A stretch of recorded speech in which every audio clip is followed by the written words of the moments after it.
no. Ada waktunya. Semua ini bakal dibales. Aku mendengar ayah Yuda menggumam saat itu. Belakangan baru ku ketahui bahwa jasad Yuda ditemukan Wati dengan tidak wajar. Wajahnya rusak dan bagian tubuhnya terpisah. Ada rambut-rambut panjang yang aneh menumpuk di mayatnya.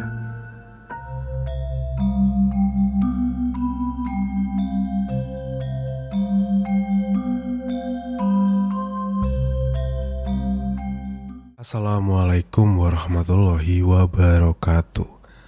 Kembali lagi di Bagi Horor. Para sobat horor hari ini kembali membagikan cerita-cerita seram untuk memenuhi dosis horor harian kalian. Setelah kemarin ada salah seorang narasumber yang datang ke Bagi Horor X Freeport kemarin ya. Seorang narasumber yang bercerita mengenai eksorsisme alias pengusiran setan. Buat yang belum dengerin, buat yang belum nonton YouTube-nya, silakan ke YouTube, cari Bagi Horor, terus ada video soal eksorsisme. Kalian wajib nonton. Karena nanti part kedua itu masih di YouTube-nya Bagi Horor, tapi kalau dalam bentuk podcast itu ada di podcastnya Freeport. Seperti itu ya teman-teman ya. Jadi buat yang mau dengerin versi audio untuk part keduanya, nanti kalian bisa dengerin di Freeport. Nah, untuk cerita hari ini aku akan membagikan cerita dari Dioseta teman-teman. Cerita dari Bang Dioseta yang berjudul Ritual Tumbal Kebon Tebu. Cerita mereka terus terdengar di kebun terkutuk itu. Kayak biasanya ya, semua sosial media dari Bang Dioseta, Karya Karsa, Twitter, YouTube, itu ada semua di deskripsi dari episode ini. Oke, langsung aja kita masuk ke ceritanya Bang Dioseta untuk cerita hari ini. Pasang headset kalian, tutup pintu, matikan lampu. Podcast Bagi Horor siap membagikan ceritanya. Selamat mendengarkan. Ritual Tumbal Kebon Tebu, sebuah cerita dari Dioseta. Aku Latif. Cerita ini terjadi ketika aku masih duduk di kelas 3 sekolah dasar di kampungku yang terletak di pesisir Jawa Timur. Aku tinggal di sebuah kampung yang dikelilingi begitu banyak kebun tebu. Memang, rata-rata penghasilan kami di sini adalah petani tebu. Mulai dari ada yang memiliki lahan sampai pekerja lepas untuk membantu pemilik lahan mengelola kebun mereka. Hasilnya sangat layak karena setiap panen sudah pasti ada mobil-mobil dari pabrik gula yang akan menjemput hasil panen dan yang dekat diangkut langsung dengan kereta lori. Beberapa warga di kampungku percaya bahwa agar hasil panen tebu tetap terjaga dan rasa tebu manis, maka harus ada sesuatu yang mereka lakukan. Dan akulah yang tidak beruntung karena melihatnya. Seperti biasa, saat pulang sekolah, aku selalu bermain bersama teman-teman sampai maghrib.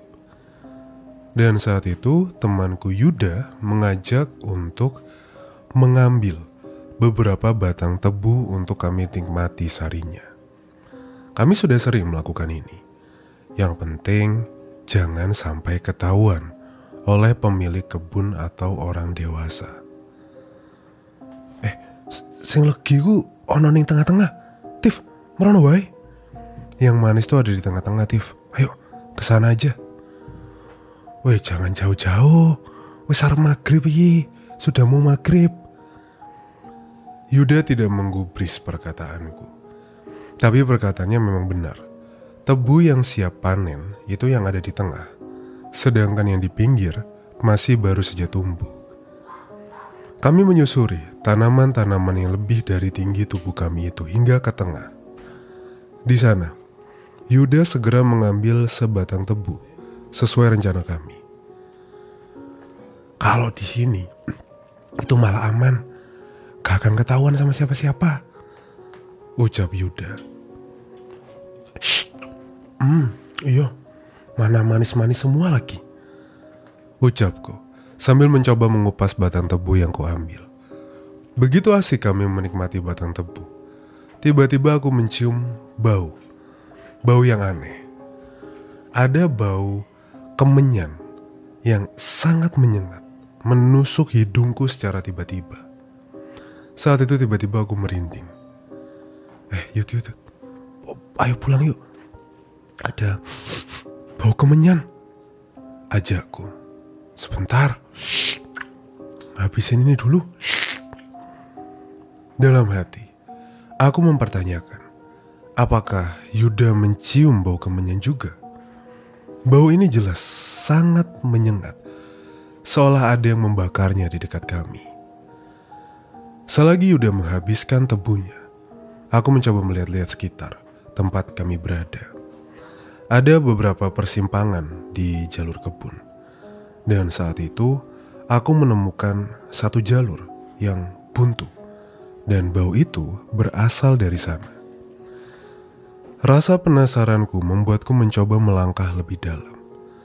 Saat itu aku sudah melihatnya. Ada kemenyan yang dibakar di sebuah tungku dan sesajen dengan sebuah ayam yang disembelih. Yang membuatku merinding, ada sosok hitam, kurus, tinggi, sedang meringkuk, memakan dengan beringas apa yang ada di nampan itu. Tiba-tiba aku merasa takut. Aku ingin berbalik pergi, namun aku benar-benar takut makhluk itu akan menoleh dan menyadari keberadaanku. Entah mengapa, aku merasa tidak akan selamat bila makhluk itu mengincarku. Latif, ngapain ke sana? Tiba-tiba Yuda memegang tanganku dan menarikku ke dalam ladang tebu. Ia mengajakku berlari melintasi ladang tebu dengan terburu-buru. Bahkan, beberapa bagian kulitku itu terluka oleh goresan batang dan daun tebu yang kami terobos. Yud, kamu lihat, tadi itu apaan? Tanyaku penasaran sembari berlari. Ayo, kita jalan aja, kita belum aman. Apa maksud Yuda? Belum aman? Aku pun mencuri-curi untuk menoleh ke belakang, memastikan keadaan kami. Dan ternyata ucapan Yuda benar. Saat itu, terlihat makhluk tadi berdiri tinggi di antara tanaman tebu. Saat itu, wajah pucat dan rambutnya yang panjang menatap ke arah kami. Yud, apa itu tadi, Yud? Apa itu tadi? Wajahku semakin pucat, kakiku lemas. Namun Yuda terus memaksaku untuk berlari. Ia tak menjawab pertanyaanku sama sekali dan tetap berlari tanpa menoleh. Sepanjang perlarian, aku mendengar suara-suara dari sekitarku. Suara itu juga bersautan dengan suara tangisan dan rintihan anak kecil yang tak terlihat wujudnya. Saat itu aku baru sadar bahwa langit sudah gelap. Tolong, jangan tinggalkan aku di sini. Sakit, pulang. Suara-suara itu terdengar lirih namun mencekam. Latif, tolong.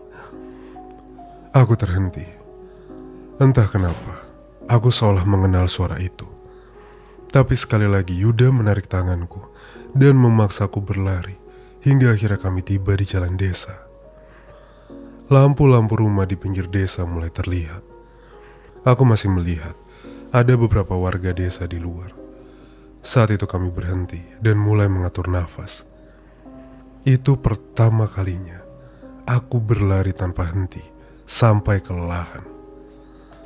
Saat aku menoleh ke belakang, makhluk itu masih di sana. Ia berdiri, menatap kami sambil menyeringai dengan menakutkan.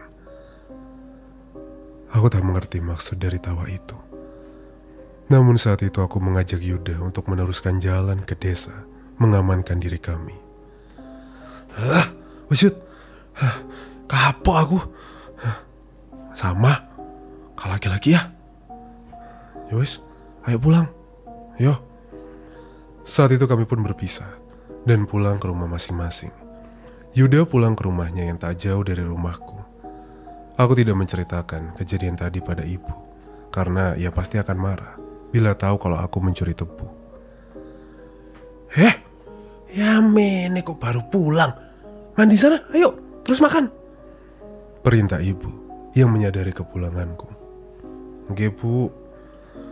Aku pun melepaskan lelahku dengan mandi dan menikmati masakan ibu dengan lahap. Berlari tanpa henti membuatku lelah hingga kelaparan. Walau begitu, aku sedikit banyak melamun, mempertanyakan makhluk apa yang ada di kebun tebu tadi.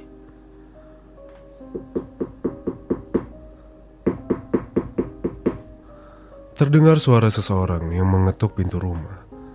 Ibu yang sedang melipat baju segera keluar membukakan pintu. Dari sini, terdengar suara ibu sedang berbicara dengan seseorang. Namun aku tidak mendengarnya dengan jelas. Barulah beberapa saat, ibu datang menghampiriku yang baru saja selesai makan. "Le, kamu tadi main sama Yuda?" tanya ibu tiba-tiba. "Hah, bu? Emangnya ada apa toh?"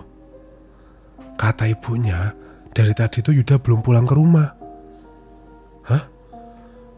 Aku pun mengernyitkan dahi dan keluar menemui ibu Yuda yang berada di teras dengan wajah cemas. "Bude, tadi Yuda sudah pulang kok. Kita tadi pulang bareng loh," ucapku menjelaskan. "Duh, yang bener toh Le, tapi Yudanya ndak ada loh, belum pulang."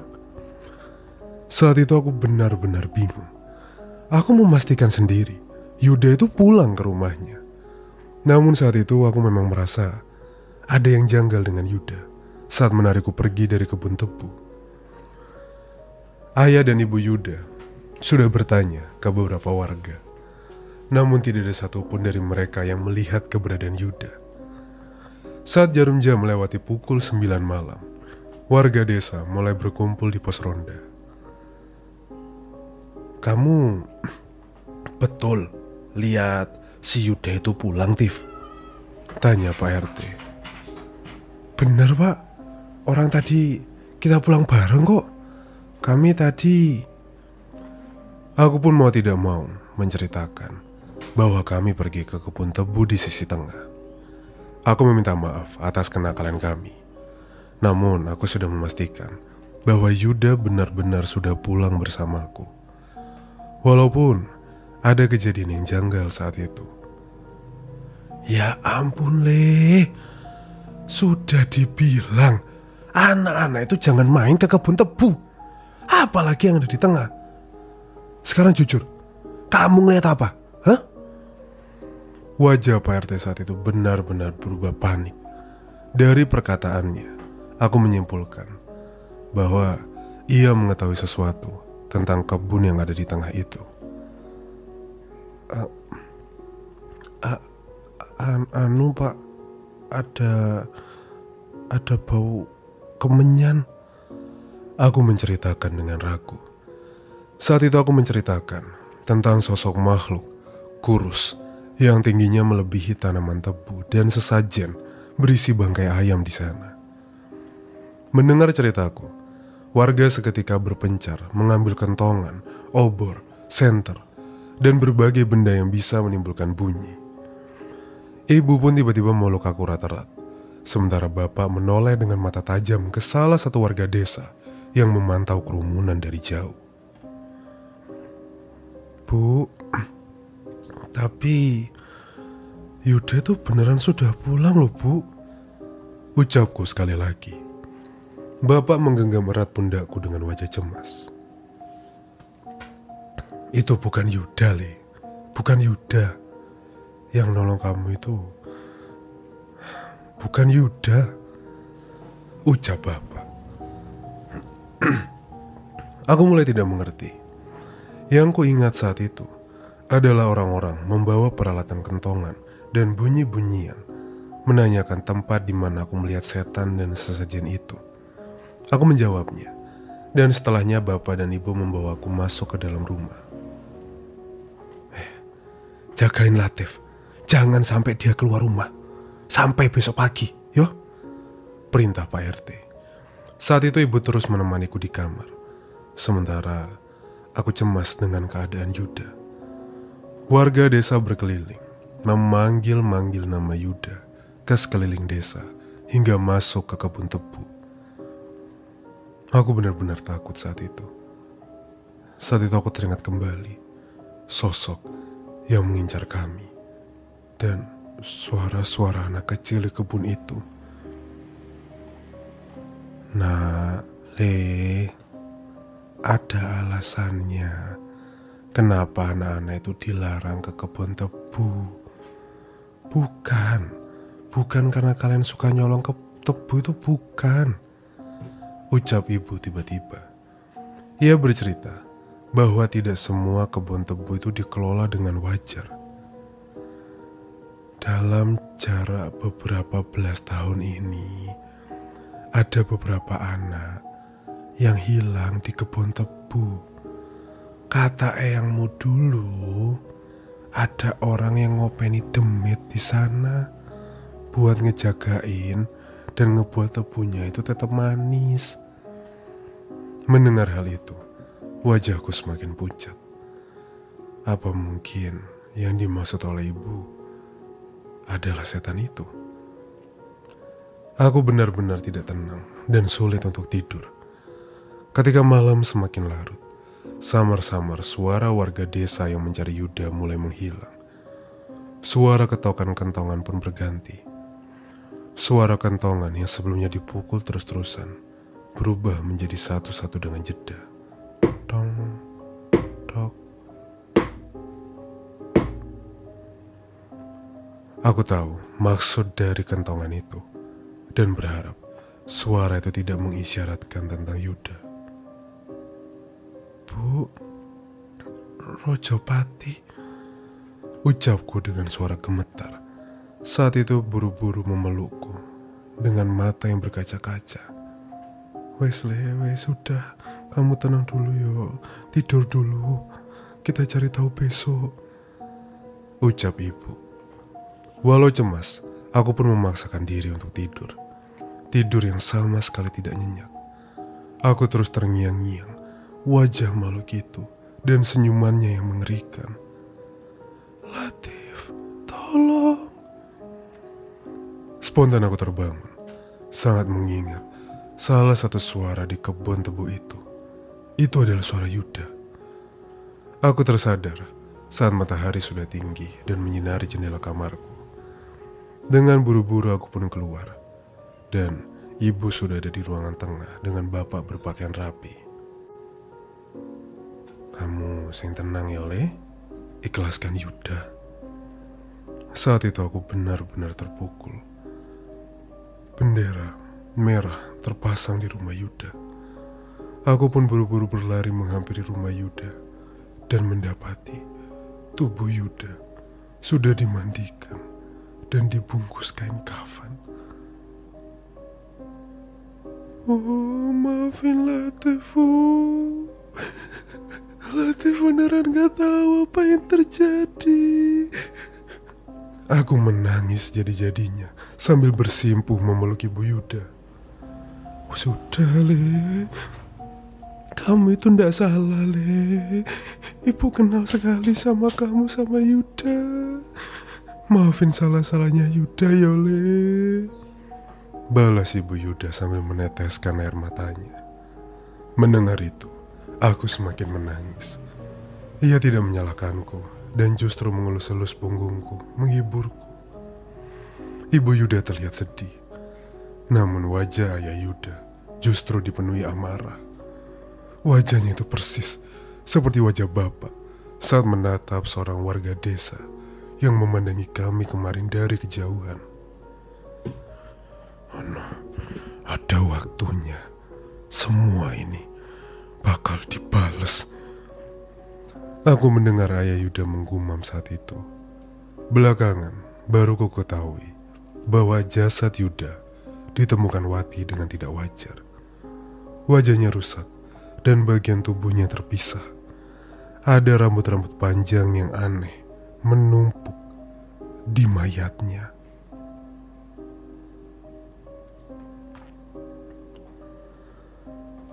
Itu dia cerita ritual tumbal kebun tebu.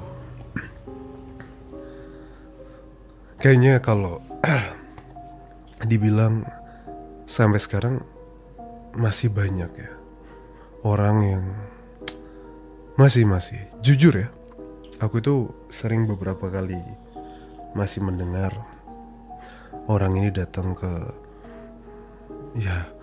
melakukan ritual-ritual gitulah ya, untuk entah itu melancarkan bisnisnya, entah itu untuk menjaga sesuatu.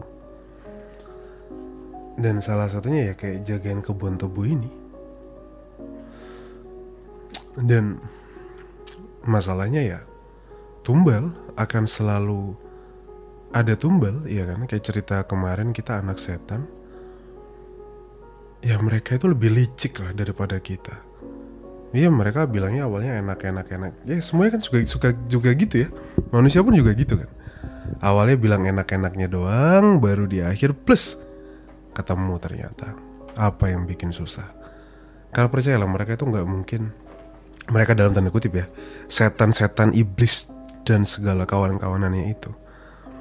Mereka memang tugasnya untuk menyesatkan manusia. Dan tugasnya untuk membuat manusia itu kesusahan dan lari daripada jalan Tuhan atau jalan Allah, dan lari minta bantuan ke mereka.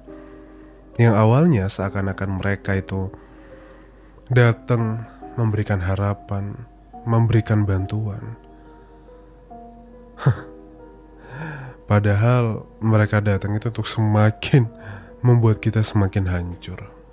Jadi bukan itu sebenarnya jalan untuk menyelesaikan masalah.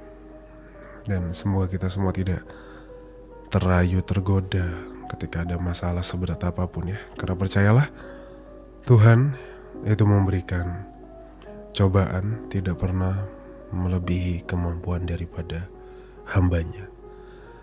Jadi buat kalian yang sedang mendengar ini, dan kalian sedang merasakan cobaan yang begitu berat, begitu besar, berarti Tuhan atau Allah itu sayang sama kalian.